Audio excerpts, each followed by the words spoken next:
Um estudo de história, por Arnold Toynbee, parte 10, página 121. 5. Repto e réplica. 1. A indicação mitológica. Na nossa tão longa investigação acerca do fator positivo que determinou as gêneses das civilizações, temos adotado a tática da escola clássica da ciência física moderna. Temos estado a raciocinar em termos abstratos e a proceder a ensaios, com o jogo de forças inanimadas, raça e ambiente. Agora que estas experiências terminaram sem terem atingido o alvo, podemos fazer uma pausa para verificar os pontos em que os nossos malogros são, ou não, devidos a qualquer erro de método. Talvez, sob a influência insidiosa do espírito de uma época transata, tivéssemos sido vítimas do que chamaremos um ardil de apatia. Ruskin advertiu seus leitores contra o ardil patético dos objetos inanimados imaginariamente dotados de vida. Mas é igualmente necessário que nos acautelemos contra o erro inverso de aplicar ao pensamento histórico, que é um estudo de criaturas vivas, um método científico concebido para aplicar-se ao estudo da natureza inanimada. Na tentativa final para solucionar o enigma, seja-nos permitido seguir a orientação de Platão e ensaiar o processo das alternativas. Seja-nos permitido ainda, de momento, fechar os olhos às fórmulas da ciência para poder dar ouvidos à linguagem da mitologia. É evidente que, se as gêneses das civilizações não são a consequência de fatores biológicos nem relativos ao ambiente geográfico, atuando isoladamente, poderiam ser o resultado de qualquer espécie da ação recíproca destes dois fatores conjuntamente. Por outras palavras, o fator que estamos procurando identificar não é um fator simples, mas sim um fator múltiplo. Não se trata de uma entidade, mas de uma relação. Temos a liberdade de conceber esta relação como ação recíproca entre duas forças não humanas, ou como um choque entre duas personalidades sobre-humanas. Seja-nos permitido focalizar a nossa mente na segunda dessas concepções. Talvez assim consigamos alcançar o esclarecimento do assunto. No choque entre duas personalidades sobre-humanas, se baseia o entrecho de alguns dos maiores dramas que a imaginação humana tem concebido. O conflito entre Jeová e a serpente constitui o entrecho da queda do homem no livro de Gênese. Um segundo conflito entre os mesmos antagonistas, transfigurado mercê do esclarecimento progressivo das almas siríacas, é o entrecho do Novo Testamento, que narra a história da redenção. Um conflito entre o Senhor e Satanás constitui o entrecho do livro de Jó. Num conflito entre Deus e Mefistófeles se baseia o enredo do Fausto de Goethe. A Voluspa escandinava é tecido em torno de um conflito entre os deuses e os demônios, e o entrecho de Hipólito, de Eurípides, está baseado num conflito entre Ártemis e Afrodite. Depara-se uma outra versão do mesmo entrecho nesse mito ubíquo e sempre repetido. Imagem primordial, se porventura se tratasse de uma imagem, do choque da Virgem com o pai de seu filho. Neste mito, os personagens representaram os papéis que lhe foram distribuídos num milhar de palcos diferentes, sob uma infinita diversidade de nomes.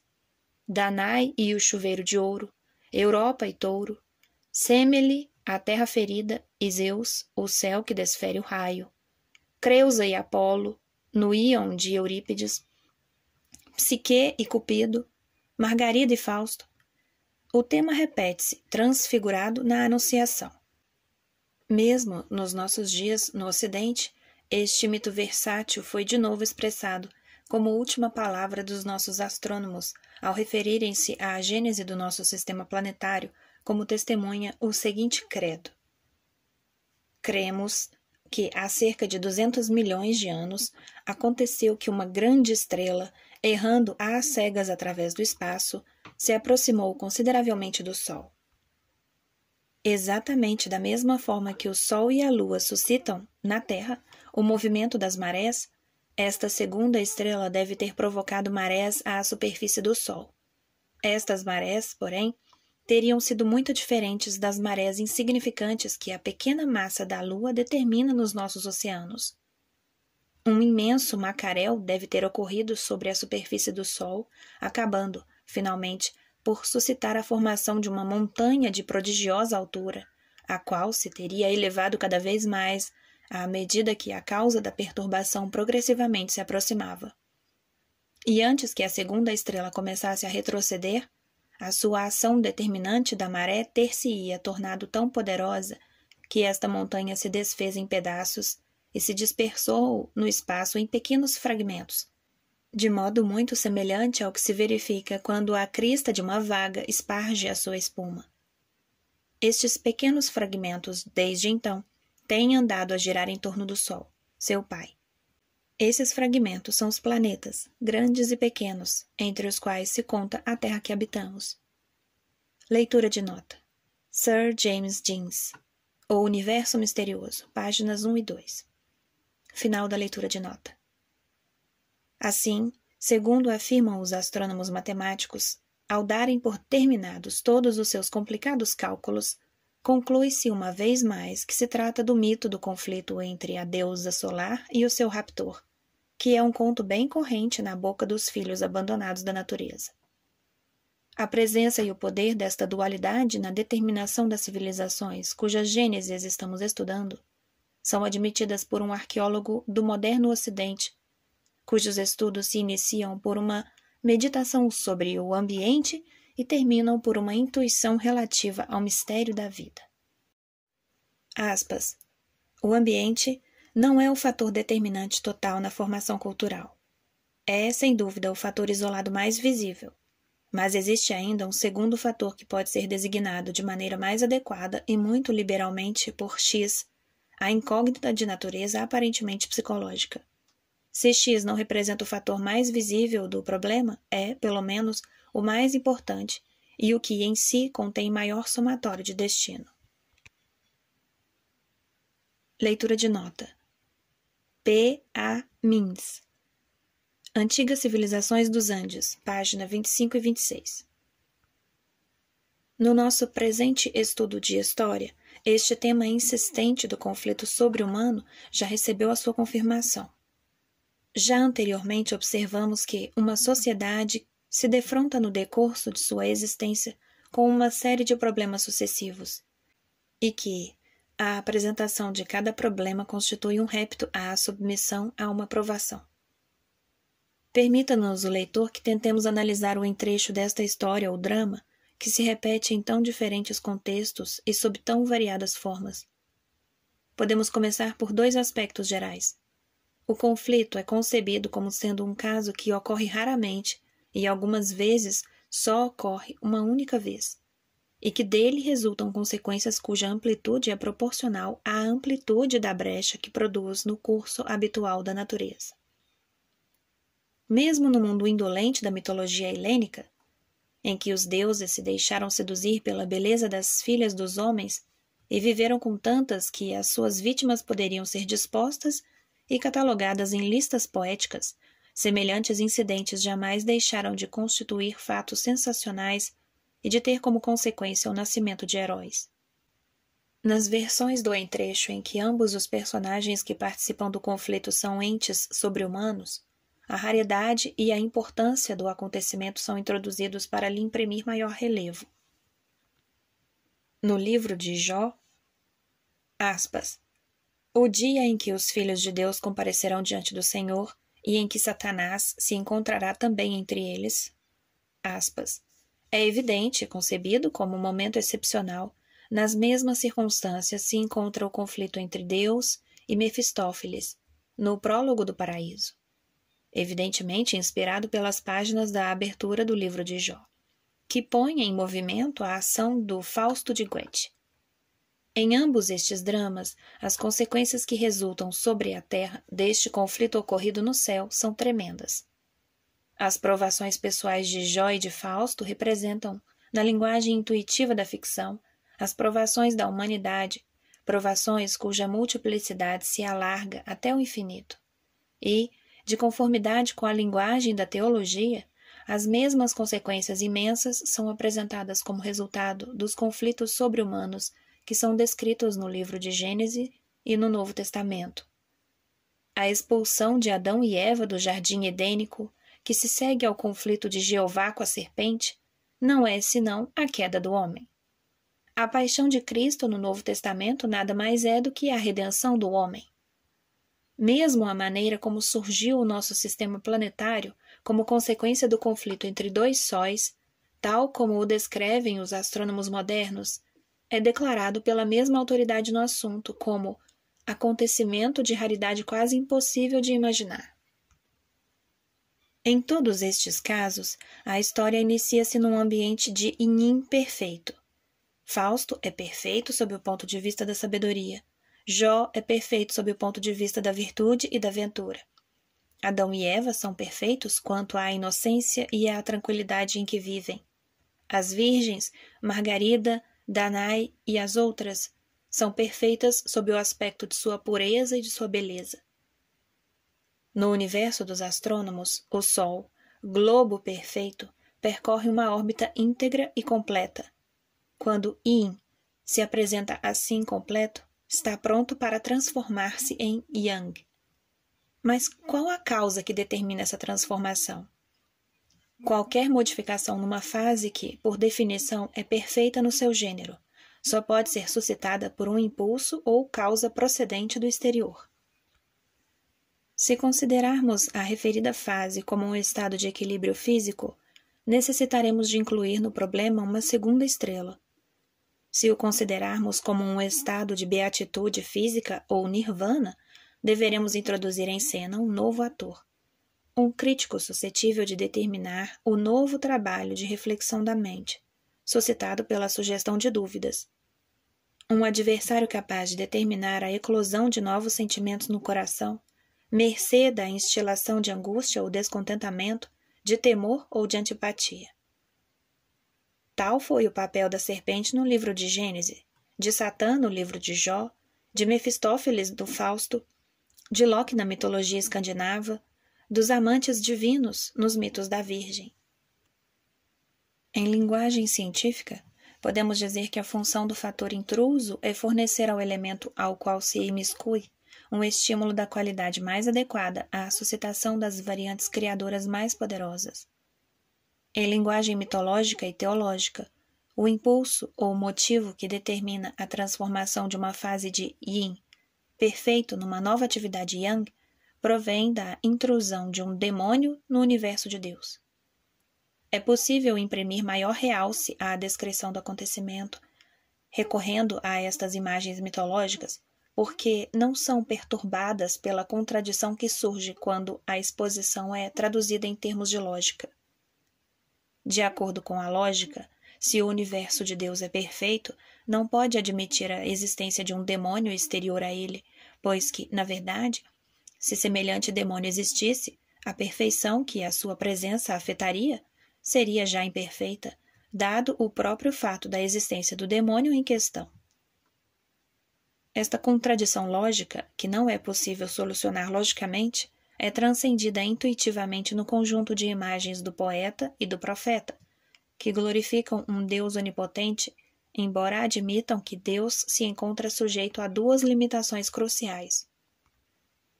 A primeira limitação consiste no fato de, num ambiente infinitamente perfeito que ele havia criado já, não dispor de oportunidade para novas atividades criadoras.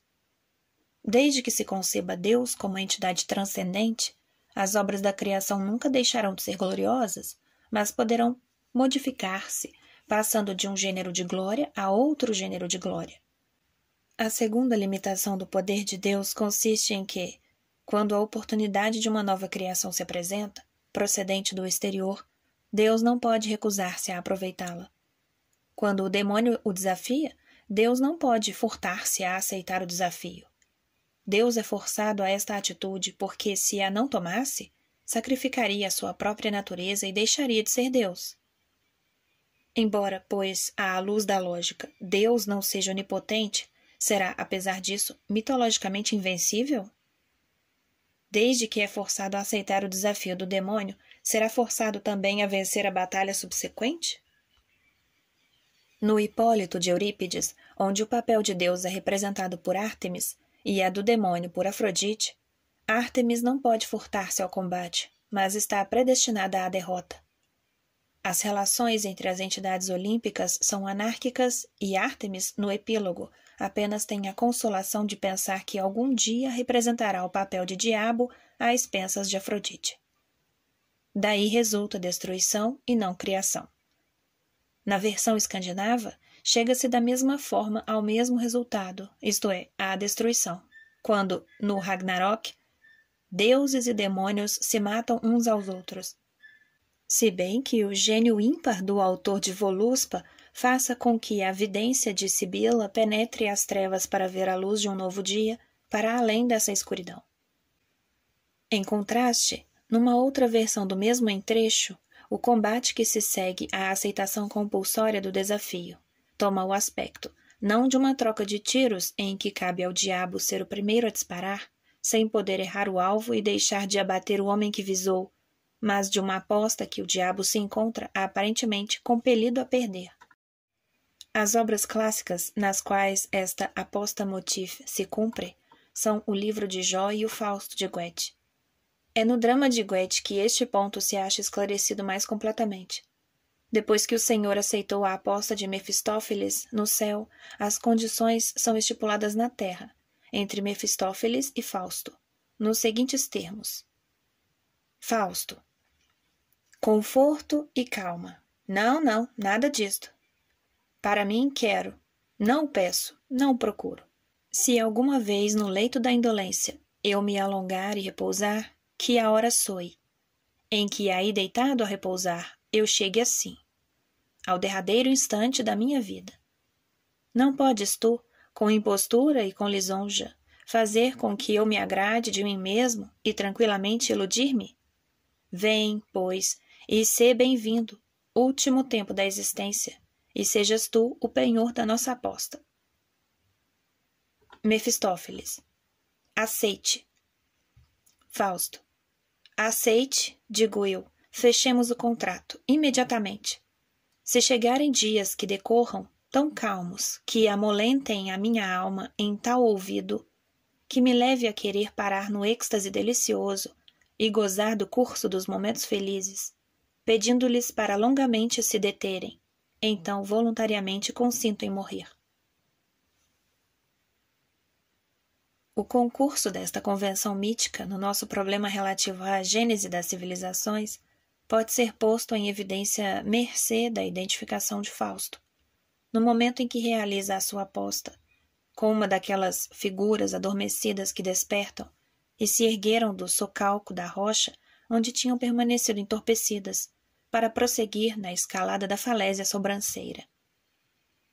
Na linguagem da entidade que nos serve de termo de comparação, isto é, na linguagem de Fausto, o personagem de Goethe diria: decidi deixar este socalco e iniciar a escalada da escarpa, em busca do socalco superior.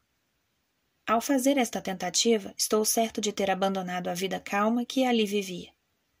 Aliás, tendo como objetivo a possibilidade de levar a cabo a minha empresa, correrei o risco da queda e da destruição.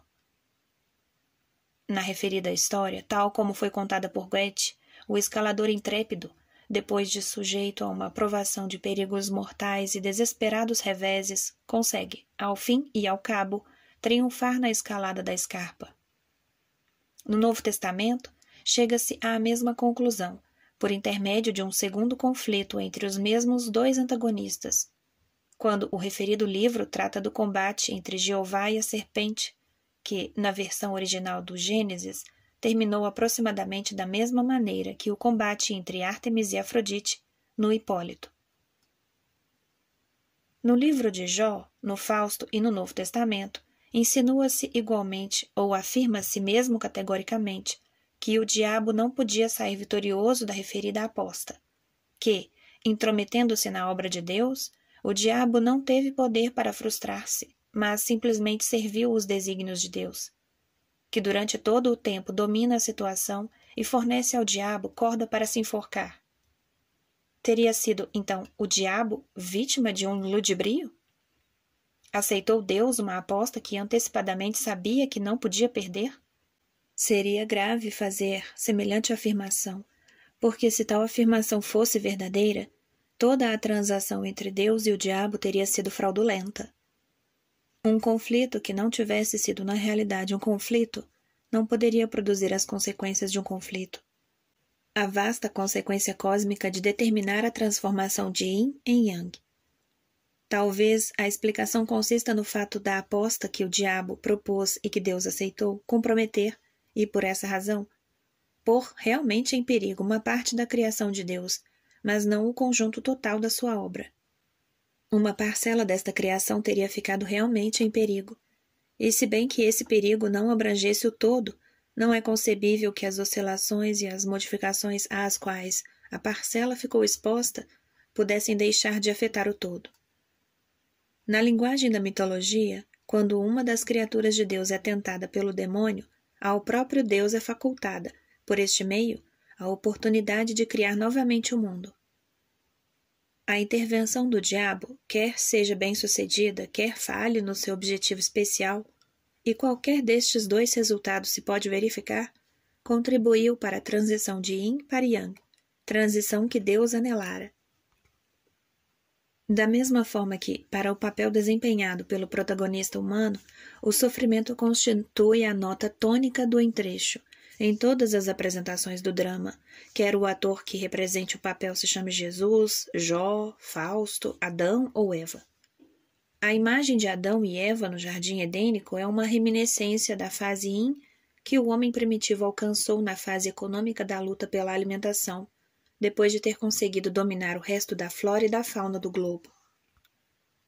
A queda, como réplica à tentação de saborear o fruto da árvore da sabedoria, do bem e do mal, simbolizou a aceitação de um repto no sentido de abandonar esta integração consumada e de se aventurar na senda de uma nova diferenciação, e por meio da qual se poderia, ou não, verificar uma nova integração.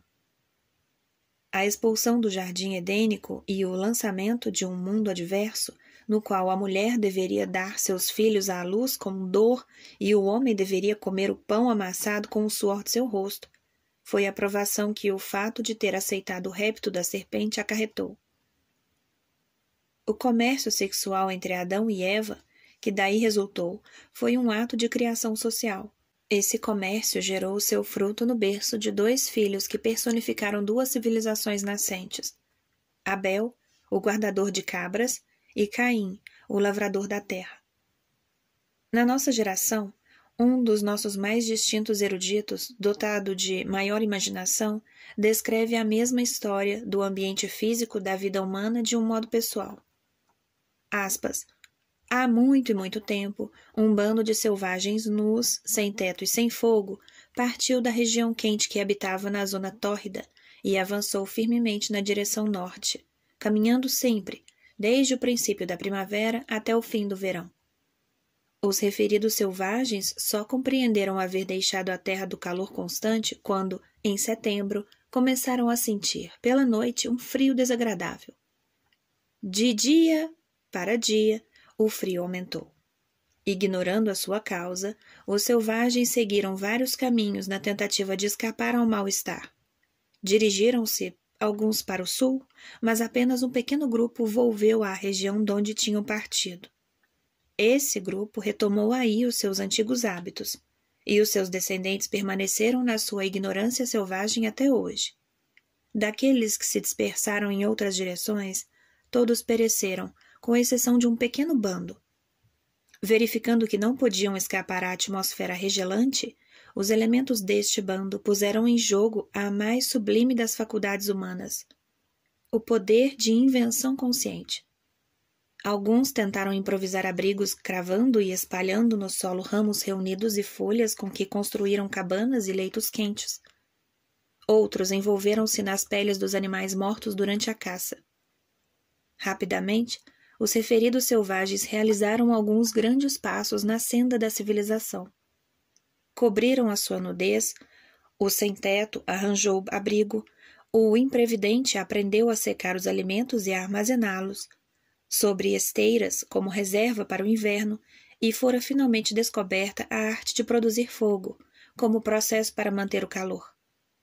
Assim, conseguiram eles subsistir no local onde, inicialmente, pensaram estar condenados a desaparecer. E na tarefa de se adaptarem a um ambiente difícil, progrediram em largos passos, deixando longe, atrás de si, a parcela tropical da humanidade. Aspas. Leitura de nota. Ellsworth Huntington. Civilização e Clima, páginas 405 e 406. Um estudioso clássico traduz da mesma forma a referida história, na terminologia científica do nosso tempo. Aspas. É um paradoxo do progresso o fato de, se a necessidade pode ser chamada mãe da invenção, se poder dizer que o outro fator que a suscita é a obstinação, ou seja, a determinação de resistir às condições diversas, de preferência a desperdiçar o tempo e caminhar na direção do local onde a vida é mais fácil. Isto é, não foi acidentalmente que a civilização, tal como a conhecemos, se iniciou neste fluxo e refluxo do clima, da flora e da fauna que caracterizam a quádrupla era glacial. Estes primatas que se extinguiram justamente quando desapareceu o condicionalismo arbóreo mantiveram a sua primazia sobre os servos da lei natural, mas renunciaram à conquista da natureza. Os outros que mantiveram a sua posição quando faltaram as árvores para à sua sombra se sentarem, que se remediaram com carne quando os frutos deixaram de amadurecer, que preferiram fazer fogueiras e cobrir o corpo a seguir o brilho do sol, que fortificaram as suas cavernas, educaram as suas crias e mantiveram a racionalidade de um mundo que parecia tão falto de razão. Esses conseguiram dessa forma superar os obstáculos e tornaram-se homens. Aspas. Leitura de nota. J. L. Myers. Quem foram os gregos? Página 277 e 278. A primeira fase, portanto, da aprovação do protagonista humano consistiu na transição de yin para yang, através de um ato dinâmico, levado a cabo pela criatura de Deus, sob a ação da tentação a que foi submetido pelo adversário, o qual habilitou o próprio Deus a recomeçar a sua atividade criadora. Mas foi necessário pagar a possibilidade deste progresso. E não foi Deus, mas o servo de Deus, o semeador humano, quem pagou esse tributo. Enfim, após numerosas vicissitudes, o sofredor triunfante passou a representar o papel de pioneiro. O protagonista humano, que participou do drama divino, não só serviu a Deus, habilitando-o a renovar a sua criação, mas serviu também os seus semelhantes, apontando-lhes o caminho que deviam trilhar. 2. O mito aplicado ao problema. O fator imprevisível. Graças à luz que sobre o assunto lança a mitologia, conseguimos adquirir certos conhecimentos relativos à natureza dos réptos e das réplicas. Chegou o momento de verificarmos que a criação é a consequência de um conflito, que a gênese é o produto de uma ação recíproca. Seja-nos permitido volver agora à indagação que imediatamente nos interessa, isto é, à nossa investigação sobre o fator positivo que desviou parte da humanidade da integração dos hábitos para a diferenciação da civilização no decurso dos últimos 6.000 anos. Seja-nos permitido recapitular as origens das nossas 21 civilizações, tendo em vista averiguar, por meio de um teste empírico, se a concepção de repto e réplica corresponde ao fator cuja pista estamos procurando, de modo a satisfazer melhor que as hipóteses racista e de ambiente, que sopesamos já na balança e verificamos não terem suficiente peso para que as aceitássemos. Neste novo exame, teremos ainda de entrar em linha de conta com a raça e com o ambiente, mas necessitamos de encará-los sob um novo prisma. Deveremos não permanecer aferrados à ideia de descobrir qualquer causa simples das gêneses das civilizações que possa revelar-se sempre e em toda a parte, suscetível de produzir um efeito idêntico. Não nos continuaremos a surpreender se, na gestação das civilizações, a mesma raça e o mesmo ambiente se revelarem prolíferos num caso e estéreis em outro caso. Com efeito, teremos de não formular de novo os postulados científicos relativos à uniformidade da natureza, que formulamos sem incorrer em erro, ao raciocinar sobre o nosso problema em termos científicos, considerando-o função da ação de forças inanimadas. Devemos estar preparados agora para reconhecer que, mesmo se estivéssemos na posse de um conhecimento exato de todos os dados relativos à raça, ao ambiente e outros, que se prestam a ser formulados cientificamente, não conseguiríamos predizer a ação recíproca que se verificaria entre as forças que os referidos dados representam, melhor do que um perito militar prediria o desfecho de uma batalha ou de uma campanha, baseando-se num conhecimento interno das disposições e dos recursos dos dois estados maiores inimigos, ou do que um perito no jogo de bridge predicaria o desfecho de uma partida, baseado num conhecimento semelhante de todas as cartas que se encontram na mão de cada jogador. Nestas duas analogias, o conhecimento interno não é suficiente para habilitar aquele que o possui a predizer os resultados com qualquer exatidão ou segurança, porque o referido conhecimento não equivale ao conhecimento total. Mesmo para o observador que se encontre melhor informado, há qualquer coisa que permanece como incógnita, porque fica para além do conhecimento dos próprios jogadores ou combatentes. A possibilidade de erro constitui o termo mais importante da equação que ao suposto calculista compete resolver. Esta incógnita consiste na reação dos personagens perante a provação a que são submetidos, quando ela se verifica realmente. Estes ímpetos psicológicos que, implicitamente, são impossíveis de pesar e de medir e, portanto, de avaliar de antemão, são as verdadeiras forças que, na realidade, decidem do desfecho quando o conflito se verifica. E esta é a razão pela qual os maiores gênios militares admitiram, nos seus triunfos, a existência de um elemento impossível de calcular. Quando religiosos, atribuíram as suas vitórias à proteção de Deus, como Cromwell, quando simplesmente supersticiosos, ao ascendente de sua estrela, como Napoleão. Final da leitura da parte 10. Paramos na página 137.